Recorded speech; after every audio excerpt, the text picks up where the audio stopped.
Assalamualaikum warahmatullahi wabarakatuh. Apa kabar? Saya Hirsbun Arif dari Forum News Network. Bagaimana lebarannya? Selamat menikmati hari libur, Hari Raya Idul Fitri 1446 Hijriah. Sekarang ini kalau masih ada di kampung halaman, mungkin Anda termasuk sebagian orang yang beruntung gitu karena bisa mudik. Tapi bagi yang tidak bisa mudik, tentu saja tetap semoga tidak mengurangi ya kefitrian dari hari raya kita kali ini. Kembali saya mengucapkan Hirsbun Arif atas nama seluruh kru dari Forum News Network mohon maaf lahir batin, taqabbalallahu minna wa minkum taqabbal ya karim. Semoga amal ibadah kita selama sepanjang bulan Ramadan yang lalu diterima oleh Allah Subhanahu wa taala dan kita mulai bisa melangkah lagi untuk menghadapi hari-hari ke depan yang ini saya kira pasti penuh sekali dengan tantangan. Presiden Prabowo hari pertama Hari Raya Idul Fitri 1446 Hijriah itu kemarin ya hari Senin tanggal 31 Maret 2025 menggelar open house di Istana Merdeka. Sejumlah pejabat tinggi negara, para tokoh, bahkan rakyat biasa, ini ada juga saya lihat dia orang yang menggunakan jaket ojol ya, memanfaatkannya untuk bertemu dengan Presiden Prabowo yang didampingi putranya Didit Prabowo. Selain silaturahmi open house seperti ini bisa menjadi bagian dari menjalin tentu saja relasi politik, silaturahmi politik para tokoh-tokoh terutama elit politik nasional. Dan media seperti biasa memperhatikan loh siapa yang hadir dan siapa yang tidak hadir atau bahasanya siapa yang hadir dan siapa yang absen gitu ya. Yang paling banyak disoroti adalah kehadiran dari Presiden RI ke-6 yakni Susilo Bambang Yudhoyono dan Wakil Presiden RI ke-10 dan ke-12 Yusuf Kala yang disebut oleh media itu bikin adem suasana. Secara khusus atau secara langsung oleh Presiden Prabowo Subianto. Ini dia Presiden Prabowo Subianto tengah melakukan halal bihalal dan juga bertemu tatap muka secara langsung dengan Bapak Susilo Bambang Yudhoyono. Sementara yang absen adalah Presiden ke-6 Megawati Soekarno Putri dan Presiden ke-7 Republik Indonesia Haji Insinyur Joko Widodo. Megawati itu menggelar sendiri open house di rumah pribadinya di Jalan Tengku Umar, Jakarta. Sementara Jokowi memilih sholat Id di Solo dan dilanjutkan dengan open house dengan di rumahnya di kawasan Sumber di kota Solo. Nah, bagian yang sangat menarik itu yang disoroti juga oleh media adalah peran dari Ragowo Hadi Prasetyo Joyo Hadi Kusumo atau biasa dipanggil Didit. Ini putra semata wayang dari Presiden Prabowo dari pernikahannya dengan Titi Soeharto. Ini putra mantan penguasa Orde Baru Presiden Soeharto almarhum. Dan ternyata ini dia selain mendampingi bapaknya menerima para tamu, kemudian dia juga ini melakukan safari. Ini kita bisa sebutnya safari silaturahmi karena kapasitas dia bukan pejabat publik. Tapi kalau dikaitkan dengan status bapaknya sebagai presiden, ya ini bisa disebut sebagai safari silaturahmi politik dari Pak Prabowo yang diwakili oleh Didit. Jadi lebih apa ya? Satu lebih soft karena dia bukan pejabat publik, tapi strong karena posisi dia sebagai putra Pak Prabowo. Karena dia kemudian hadir di open house-nya Ibu Megawati dan setelah itu dia terbang ke Solo bersilaturahmi ke rumahnya Pak Joko Widodo. Satu lagi yang juga menarik ini, ini bisa menjadi semacam clue, bisa juga sinyal-sinyal politik, yakni ketika hadir dalam open house di Jakarta, Kepala Otorita IKN, Basuki Hadi Mulyono, yang dulu dikenal sebagai salah satu orang dekat dan kepercayaannya Pak Joko Widodo untuk mewujudkan proyek-proyek infrastrukturnya itu, dia bicara soal IKN, katanya sesuai dengan arahan Presiden Prabowo, IKN itu akan beroperasi penuh tahun 2028. Semua pergerakan, kehadiran, ucapan maupun statement para tokoh itu bisa memberikan gambaran tentang realitas dan juga tentu saja manuver-manuver politik, dan kita juga sekaligus bisa mengidentifikasi mana yang silaturahmi biasa, mana yang silaturahmi politik, mana yang silaturahmi itu sebagai sinyal politik, bahkan juga sebagai sinyal palsu. Nah, apa maksudnya ini? Nanti kita bahas ya soal ini ya. Wakil Presiden ke-10 dan 12, Yusuf Kala, termasuk tokoh yang paling awal tiba di istana. Dia tampak disambut oleh Menteri Luar Negeri Sugiono dan Mensesnek Prasetyo Hadi. Ini jangan hanya dilihat keduanya itu sebagai anggota kabinet, tapi ini adalah inner circle-nya Pak Prabowo sejak lama ini ya, inner circle di Hambalang dan juga di Kertanegara ya. Keduanya itu menyambut langsung Pak Yusuf Kala di pintu mobil dan kemudian diantar naik ke tangga istana dan langsung bersalaman dengan Pak Prabowo. Wakil Presiden Gibran Rakabuming, anaknya Joko Widodo, dan keluarganya juga hadir dan bersilaturahmi dengan Presiden Prabowo. Ini bisa menjadi sinyal tidak ada komunikasi yang terganggu di antara keduanya. Ini kan biasanya sering kali terjadi antara seorang presiden, wakil presidennya, kemudian hubungannya harmonis. Tapi yang lebih parah itu biasanya terjadi di kepala daerah ya, antara gubernur dengan wakil gubernur. Yang lebih parah biasanya terjadi di antara bupati dan wakil bupati atau wali kota dan wakil wali kotanya. Itu baru saja mereka misalnya terpilih itu kemarin dalam pilkada serentak. Sekarang coba deh Anda perhatikan di daerah masing-masing. Pasti sudah banyak sekali yang sekarang mereka sudah nggak kompakan.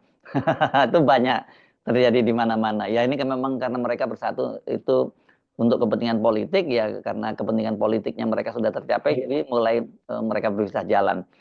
Tapi kelihatannya antara Pak Prabowo dengan Gibran masih sejauh ini masih oke lah ya. Karena ya Gibran itu saya kira tergantung pada bapaknya. Kalau hubungannya Pak Prabowo dengan Pak Jokowi merenggang, ya otomatis Gibran ya juga merenggang. Kalau keduanya akrab, ya Gibran pasti tetap akrab. Ini kan Gibran ini sebenarnya pelengkap lah ya, wakil presiden yang ditempatkan lah oleh bapaknya di situ sebagai representasi dari kelanjutan kepemimpinan Pak Jokowi. Kira-kira kan seperti itu ya. Susilo Bambang Yudhoyono, Presiden Republik Indonesia ke-6 itu lengkap hadir bersama dengan anak dan cucunya ini, anak cucu dan menantu ya. Dia bersama dengan dua orang putranya, Agus Harimurti Yudhoyono yang jadi Menko Infrastruktur sekarang, dan kemudian bersama dengan Ibas, ini pimpinan di DPR. Mereka bersama istri dan anak-anaknya. Ini kompak dan kelihatan mereka wajahnya berseri-seri, dan Pak SBY bisa terlihat itu sangat akrab gitu berbincang dengan Pak Prabowo dengan waktu yang cukup lama. Prabowo juga menyapa anak cucunya dari Pak SBY ini.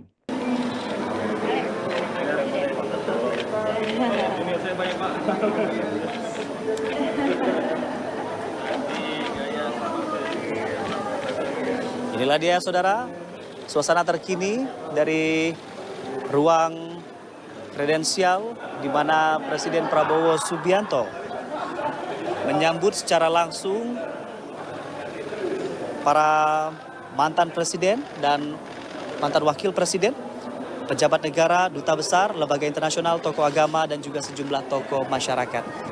Suasana ini beda sekali dengan Lebaran tahun 2024 atau Idul Fitri 1445 Hijriah yang lalu ketika Jokowi itu masih menjadi presiden. Karena saat itu SBY memilih tidak hadir, padahal Agus Harimurti Yudhoyono kan sudah jadi menterinya Jokowi pada waktu itu. Dia ditunjuk sebagai menteri di injury time, yakni sebagai menteri ATR BPN. Alasan SBY tidak hadir, kata AHY, karena sudah ada kegiatan-kegiatan sendiri di Cikeas. Kali ini tampaknya SBY lebih memilih mendahulukan open house ke istana, tempat sahabat yang pernah satu angkatan di Akmil, Magelang, itu ketimbang acara di Cikeas. Hubungan antara Jokowi dengan SBY itu memang tidak boleh disebut baik-baik saja waktu itu. Beda dengan sekarang ya, dengan Pak Prabowo. Ini bahkan Pak Prabowo betul-betul menguwongke Pak SBY ini, dianggap sebagai mentornya, sebagai tokoh senior, karena kendati mereka pernah satu angkatan dan Pak Prabowo kemudian tinggal kelas gitu atau menambah waktu studinya Pak gitu ya. Pak SBY ini kan karir militernya juga lebih cemerlang gitu dibandingkan Pak Prabowo, tapi kemudian yang jelas dia lebih mendahului. So, kalau militernya mungkin dianggap sama-sama lah karena sama-sama mengakhiri bintang 3 gitu. Hanya saja Pak SBY berakhirnya dengan husnul khotimah, kalau Pak Prabowo kan sempat hard landing lah kita sebutnya ya. Tapi sebagai presiden dia jelas lebih senior ya. Dia 4 periode mendahului Pak Prabowo. Jadi wajar kalau dia banyak belajar dari Pak SBY. Nah, yang menarik tentu saja ketidakhadiran dari Joko Widodo dan Megawati. Saya ingin membahasnya dari Ibu Megawati dulu ya. Agak sulit sekarang ini mendefinisikan hubungan antara Pak Prabowo dengan Ibu Megawati itu. Apakah mereka ini sudah pecah kongsi, nggak bisa ketemu lagi, atau sebenarnya mereka itu masih tetap menjaga hubungan baik tapi terhalang oleh Pak Jokowi. Tapi kalau kita lihat sebenarnya lebih faktor itu ya, lebih terhalang karena faktor Pak Jokowi. Karena ketika Didit putra Pak Prabowo itu hadir di acara open house-nya Ibu Megawati, kan kemudian politisi PDIP Ahmad Basarah juga menyebutkan hubungannya Pak Prabowo dengan Ibu Megawati itu baik-baik saja. Hubungan yang baik itu juga dikonfirmasi oleh Sekjen Partai Gerindra Ahmad Muzani. Tapi kalau baik-baik kenapa nggak bolak-balik mau ketemu, nggak jadi ketemu-ketemu? Saya sebut ganjalannya tadi adalah Pak Jokowi. Dan hubungan ini antara Pak Prabowo dengan Ibu Megawati kan sedikit menegang karena kemudian Hasto, Sekjen DPP PDIP itu dijadikan tersangka oleh KPK dan sekarang ini malah sudah menjadi terdakwa dan sedang diproses di Pengadilan Tipikor di Jakarta, bahkan ditahan oleh KPK. Padahal waktu itu sebenarnya sudah ada komunikasi antara Pak Prabowo dengan Ibu Megawati tentu bukan bertemu tapi melalui video call gitu. Kalau PDIP tetap menyalahkan Pak Jokowi yang menjadi penyebab kenapa Hasto kemudian jadi tersangka dan kemudian terdakwa dan ditahan. Ya ini karena merupakan balas dendam dari Pak Jokowi kepada Ibu Megawati dan PDIP karena dia dipecat. Ini saya kira yang mengganggu Ibu Megawati dan Pak Prabowo. Nah, kalau kemudian pertanyaannya apakah dengan tidak hadirnya Pak Jokowi di open house di istana itu hubungan antara Pak Jokowi dengan Pak Prabowo renggang? Kalau kita lihat sejauh ini ya oke-oke saja. Kan belum lama ini misalnya Pak Jokowi itu diundang buka bersama dengan Pak Prabowo. Sebelumnya juga bertemu makan malam ya. Kemudian indikatornya juga Gibran juga tetap ke istana. Jadi ya kita nggak bisa menyebutnya hubungan mereka renggang. Indikator hubungan Pak Prabowo dengan Jokowi itu sebenarnya bisa kita lihat kan dari Gibran dan kemudian juga dilanjutkannya pembangunan IKN oleh Pak Prabowo. IKN ini adalah proyek legasinya Pak Jokowi yang banyak kalangan yang menduga bahwa ini dipastikan akan mangkrak setelah Pak Prabowo yang menjadi presiden. Dan ini saya kira dugaan tidak terlalu salah karena dari internalnya Pak Prabowo sendiri yang menyatakan bahwa kalau disuruh memilih misalnya makan siang gratis atau melanjutkan ibu kota Nusantara, ya mereka akan memilih program makan siang gratis dan itu salah satunya disampaikan oleh penasihat ekonominya Pak Prabowo yang juga kakak iparnya Sudrajat Djiwandono, itu mantan Gubernur Bank Indonesia. Nah, kalau kita bicarakan IKN ini sangat menarik. Mengapa Basuki dalam hari raya Lebaran seperti sekarang kok dia masih bicara soal IKN gitu dan setelah dia juga open house dengan Pak Prabowo. Memang waktu itu dia ditanya oleh pembawa acara kalau kita lihat di ini tayangannya YouTube-nya Sekretariat Presiden gitu yang jadi pembawa acaranya adalah ini adalah orang humas di Sekretariat Presiden dan dia pasti tidak asal tanya gitu ya. Ini mesti dicatat loh kan kendati dia jadi pembawa acara dia bukan wartawan tuh, tapi dia ini adalah ASN atau aparatur sipil negara. Pasti ini sudah scripted ya. Ini mesti diwanti-wanti betul ini banyak ini boleh ini tidak bolehnya pasti ada. Jadi nggak boleh menyimpang apalagi kemudian menimbulkan tafsir politik. Jadi kalaupun kemudian menimbulkan tafsir politik ya itu pasti sudah direncanakan dan ada pesan yang ingin disampaikan. Jadi itu kenapa kemudian dia bertanya kepada Pak Basuki ditambah lagi dengan kehadiran Didit ya. Pesannya kenapa kemudian Pak Prabowo mengirim Didit bertemu dengan Ibu Megawati hadir dalam ini kan nggak terlalu mencolok ya karena ini silaturahmi open house ya siapa saja boleh datang bertemu dengan Ibu Megawati bertemu dengan Pak Jokowi. Ini pesannya sangat jelas bahwa Pak Prabowo ingin tetap menjaga hubungan yang baik dengan Ibu Megawati dan juga Pak Jokowi. Ini yang repot. ini seperti bermain mendayung di dua karang ya, karena ya antara Jokowi dengan Ibu Megawati ini susah ditemukan. Ini kalau bertemu dengan Ibu Megawati nanti Pak Jokowi mencurigai ada apa-apa dengan Pak Prabowo. Kalau kemudian Pak Prabowo bertemu dengan Pak Jokowi, Pak Ibu Megawati akan masih nganggap ya masih terus saja sama si kurus itu kan gitu. Jadi kalau Didit yang hadir putranya Pak Prabowo kan ini secara politik itu tidak bisa ditafsirkan secara harfiah begitu saja. Yang tersirat yang bisa kita tafsirkan, dan di politik tentu saja yang tersirat itu sudah cukup gitu ya. Pertanyaannya sekarang, kalau dengan Ibu Megawati seperti itu, posisinya spekulasi soal hubungan Pak Prabowo dengan Jokowi bagaimana? Karena dalam beberapa hari terakhir ini kan kalau Anda amati dan saya juga mengutip itu ada dua pernyataan setidaknya yang bisa menjadi indikator atau bukan indikator lah, menjadi pertanyaan publik kembali bagaimana sebenarnya hubungan antara Pak Prabowo dengan Pak Jokowi itu. Pertama pernyataan dari Said Didu, Manusia Merdeka, dan kedua aktivis nih Faisal Assegaf. Said Didu bilang bahwa Prabowo itu sudah mulai meninggalkan Jokowi, tinggal soal waktu. Yang dia bilang bahwa banyak sekali kebijakan-kebijakan Pak Jokowi yang sudah tidak dijalankan lagi oleh Pak Prabowo. Sementara Faisal Assegaf ini lebih seru lagi. Dia menyebut aksi penolakan RUU TNI ini mainan Jokowi dan Megawati. Nah ini yang agak menarik ini, atau bukan agak, yang sangat menarik karena kok dia menyebutkan bahwa ini permainan Jokowi Mega. Kan selama ini mereka nggak kompak. Atau walaupun mereka nggak kompak, tapi mereka punya kepentingan sama begitu. Jadi artinya enemy is my enemy itu adalah is my friend, bisa seperti itu ya, ya atau itu yang dimaksudnya. Masa tiba-tiba mereka sama-sama memusuhi Pak Prabowo? Rasanya kan nggak mungkin juga. Tapi soal RUU TNI ini sesungguhnya kan kalau kita runut ke belakang, Ibu Megawati itu juga nggak sepakat ya. Dan saya kira posisi PDIP wajar kalau tidak sepakat, sangat wajar karena Ibu Megawati ini kan ketika dia memimpin PDI pada waktu itu pada masa Orde Baru dan saat itu lagi apa lagi kencang-kencangnya dui fungsi ABRI, ya Ibu Megawati merasakan dampaknya langsung ya, bagaimana represinya terhadap partai politik khususnya PDIP, dan Ibu Megawati yang menjadi lawannya Pak Soeharto.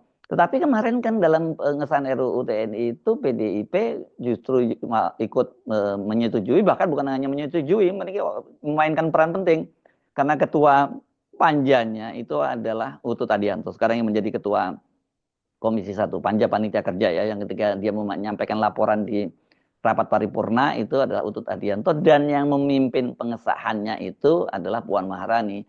Biasanya kan yang gini-gini ini diwakili oleh Wakil Ketua DPR Susmi Dasko Ahmad, tapi kemarin itu Puan Maharani langsung yang mengesahkannya. Ini artinya kan Puan ingin menyampaikan pesan kepada Pak Prabowo, kami mendukung loh pemerintahan Anda, meskipun kami tidak masuk dalam kabinet, seperti dia katakan bahwa memang PDIP itu mendukung di pemerintahan maupun di parlemen. Tapi kalau mendukung di pemerintahan ini agak sulit menafsirkan karena tidak ada perwakilan PDIP di situ. Soal Jokowi dibalik unjuk rasa RUU TNI itu bukan hanya Faisal Assegaf, Said Didu juga menyebutkannya seperti itu. Kalau saya ada variannya ya, kalau saya variannya percaya bahwa mungkin, sangat mungkin Jokowi ikut bermain di situ. Gitu, bukan hanya Jokowi, banyak kepentingan-kepentingan politik yang mungkin dirugikan dengan masuknya lagi TNI di beberapa lembaga dan pemerintahan. Jadi jatah mereka berkurang, bisa juga ikut main gitu. Tapi bahwa kemudian ini betul-betul merupakan kreasi dari mereka, saya kira tidak ya, karena mahasiswa civil society juga punya agenda sendiri. Jadi ini semacam apa ya, kepentingan yang ketemu, atau bukan kepentingan yang ketemu. Kalau di masa Orde Baru disebut ini ada yang menunggangi, gitu ya, menunggangi aksi mahasiswa. Sangat mungkin itu terjadi. Jadi kita mesti membuka opsi-opsi gitu, tidak sangat rigid bahwa ini nggak abu-abu gitu, bahwa ini hitam ini putih, nggak sepenuhnya hitam putih, pasti ada sisi abu-abunya. Tetapi juga saya ingatkan jangan kemudian gara-gara ada dugaannya Pak Jokowi, katakan ada kepentingan politik lain menunggangi aksi-aksi mahasiswa itu, kemudian menafikan bahwa ini ada gerakan yang murni dari mahasiswa dan civil society. Saya kira di situ ya posisi kami. Nah kalau kita pinjam analisis bahkan statement dari Said Didu dan Faisal Assegaf, ya hubungan Pak Prabowo dan Jokowi ini jadi sangat menarik ya kalau kita kaitkan dengan pernyataan Kepala Otorita IKN Basuki Hadimulyono.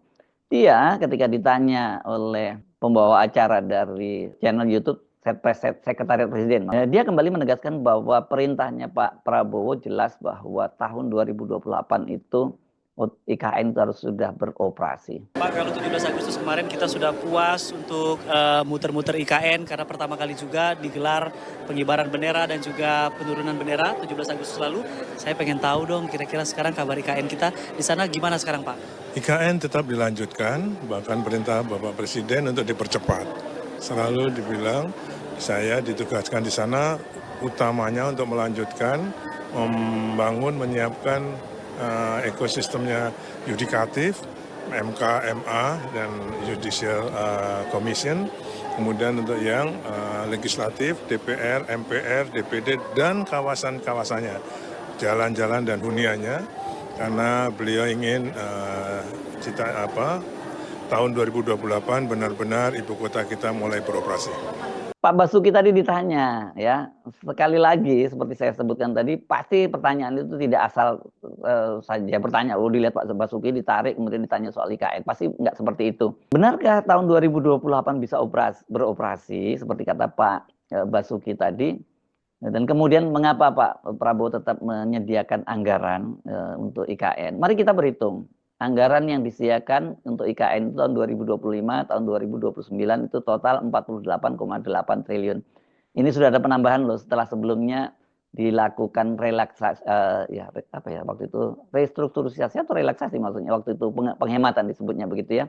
Penghematan kan dikendorkan lah gitu bahasanya. Ini anggaran 48,8 triliun itu digunakan untuk menyelesaikan pembangunan komplek parlemen, Mahkamah Konstitusi, Mahkamah Agung, Komisi Yudisial. Pokoknya ini bangunan untuk legislatif dan yudikatif. Kalau eksekutifnya kan istana dan sebagainya sudah selesai.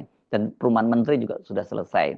Jadi nantinya pada tahun 2028 itu diharapkan sudah siap untuk menjadi ibu kota politik. Tapi apa iya anggaran sebesar itu kalau digelontorkan penuh lah, misalnya ternyata kemudian tidak di tengah jalan ada pemotongan-pemotongan lagi itu, pemerintah Republik Indonesia itu sudah bisa sepenuhnya beroperasi dari IKN.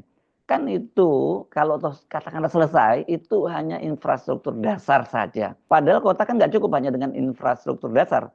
Ini kan cuma 20% saja kalau kita mengingat perencanaannya ya, total 466 triliun itu 20% dari APBN dan sisanya 80% itu berupa prasarana penunjang yang itu diharapkan itu dari investor. Dan sekarang dari investor itu kan nggak ada.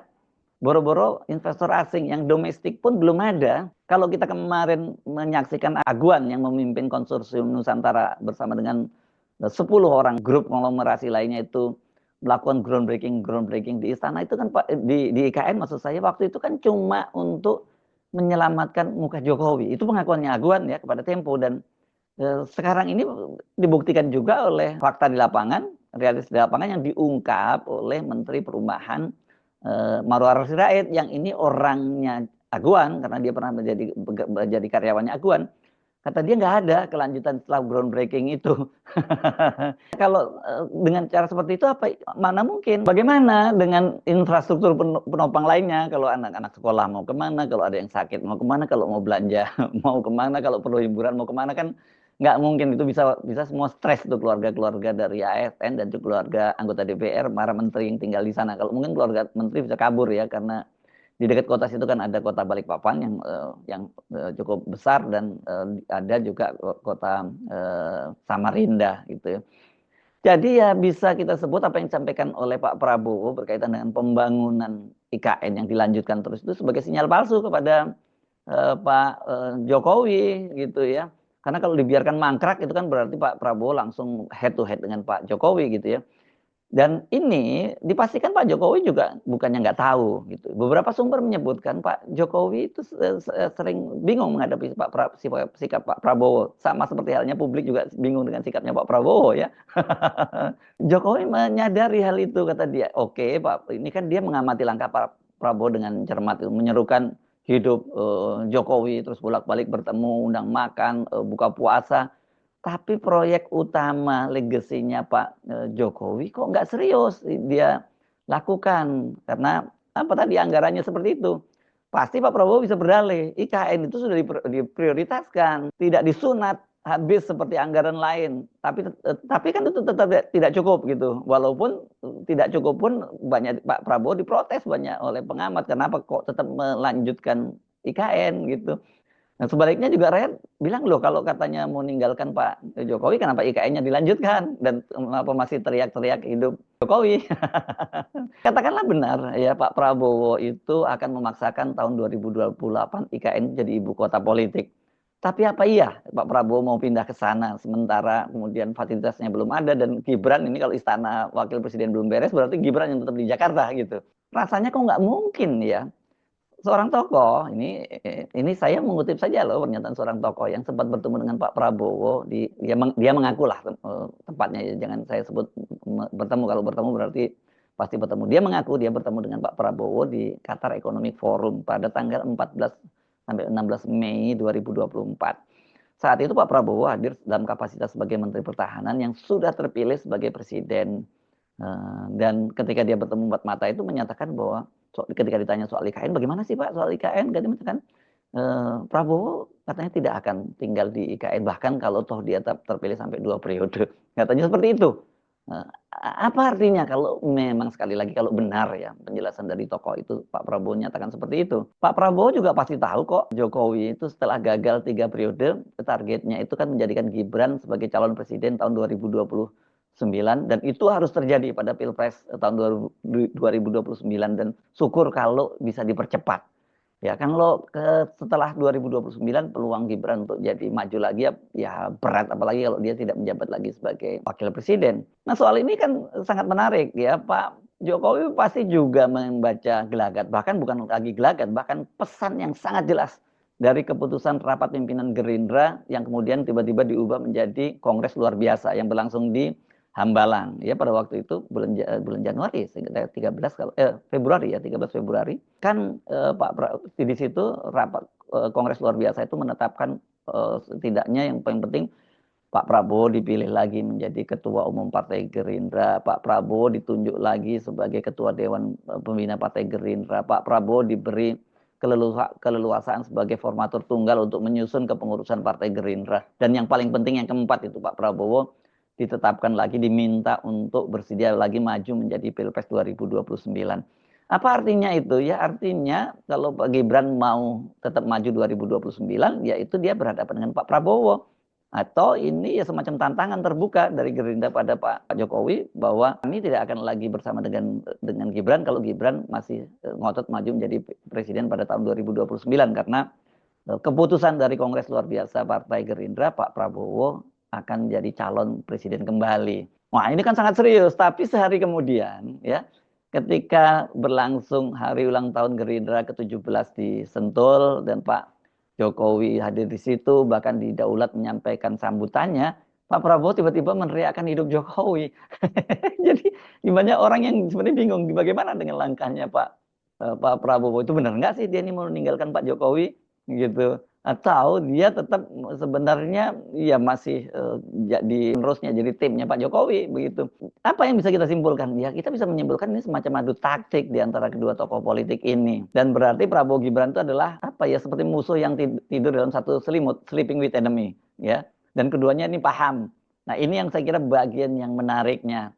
Pak Prabowo juga paham, kemudian Pak Jokowi juga paham. Pak Prabowo paham bahwa Pak Jokowi itu masih memegang infrastruktur kekuasaan dan sumber daya ekonomi, tetapi realitasnya dia sekarang menjadi presiden, gitu ya. Makanya tidak heran kalau politisi PDIP, tapi ini sebenarnya politisi yang outsider ya, karena dia lebih dekat pada Pak almarhum Taufik Kimas ya, suami dari Ibu Megawati yang sudah almarhum ya. Dr. Suryadi bisa menyebutkan bahwa yang dia hanya Jokowi yang bisa menurunkan Prabowo saat ini. Ini karena Victor ini kan dia juga pernah berada di lingkungan Istana Presiden, dia menjadi staf KSP, jadi direktur KSP zamannya Pak Luhut Panjaitan. Jadi inilah yang saya sebut ada operasi rahasia dan perang di balik layar antara Pak Prabowo dan Jokowi. Mereka ini ya ibaratnya satu bantal tapi dua mimpi, itu ya. Pak Prabowo mimpinya itu melanjutkan ke presidennya untuk 2 periode dan saya kira itu sangat wajar. Sementara Pak Jokowi juga mimpi dia ingin masih terus melanjutkan 3 periodenya gitu ya, ya dengan cara menjadikan putranya itu sebagai presiden pada Pilpres 2029. Syukur kalau bisa jadi 4 periode, artinya dua periodenya Gibran. Bahkan kalau lihat tabiat Pak Jokowi kan ini dia maunya kalau bisa sampai 5 sampai bahkan 6 periode gitu ya. Ya kalau nggak bisa Pak Jokowi yang 3 periode ya Gibran lah yang 3 periode. Dan kalau Gibran nanti bisa 3 periode jadi 4 periode. Kira-kira seperti itu. Itu kalau memungkinkan. Jadi sekarang ini sedang terjadi adu taktik dan strategi antara murid dengan gurunya. Bahkan kalau situasi ekonomi dan politiknya memburuk, ini bisa-bisa mereka itu saling adu cepat loh. Dalam politik kan sering disebut tidak ada musuh yang abadi.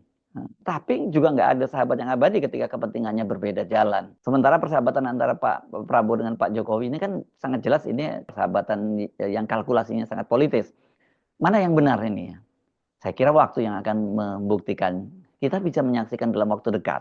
Kalau terjadi misalnya pemburukan secara politik dan ekonomi, atau kalau berlangsung normal itu ya secara reguler 5 tahunan lagi, berarti pada tahun 2029. Saya Hersubun Arif dari Forum News Network. Sampai jumpa lagi. Wassalamualaikum warahmatullahi wabarakatuh.